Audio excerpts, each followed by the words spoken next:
So guys, imagine niyo ito yung katawan natin, tapos yung blue is yung calories. So syempre pag kumakain tayo, nadadagdagan yung calories sa katawan. Tapos by normal metabolism, nababurn naman natin itong calories na to. Kahit wala tayong ginagawa nababurn yan automatically.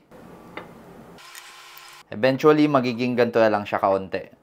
Tapos, kakain ulit tayo para ma-replenish yung energy natin or yung calories natin. Ngayon, kapag binagsak natin bigla yung amount ng kinakain natin, perfect example to sa mga nagka-crash diet, yung biglang hindi kumakain ng ilang araw kasi may hinahabol sila kunyaring event, gusto nila payat sila sa pictures. Ngayon, ang nangyayari sa katawan kapag ganyan, yung normal na metabolism natin, babagal. So, kapag kumain na po ulit tayo, since bumagal yung ating metabolism, yung pag-burn natin ng calories, babagal din.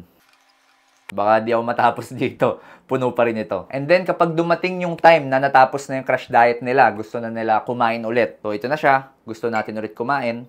Mahihirapan nang i-burn ng katawan natin yung same amount ng calories. Kasi nga, mabagal na yung metabolism So, yung nangyayari sa mga nagka-crash diet, pumapayat sila saglit, pero pag natapos na yung diet nila, pwedeng bumalik sa dating timbang o kaya naman mas mataas pa yung timbang nila. Yan po yung dahilan kaya hindi sustainable or hindi natin magagawa ng pangmatagalan yung crash diet. Kaya mas advisable pa rin na pumupunta tayo sa gym, nagbibuild tayo ng muscles, or kung ayaw naman natin mag-gym, dahan-dahanin natin yung pagbabawas ng calories na kinakain natin. Huwag yung biglaan.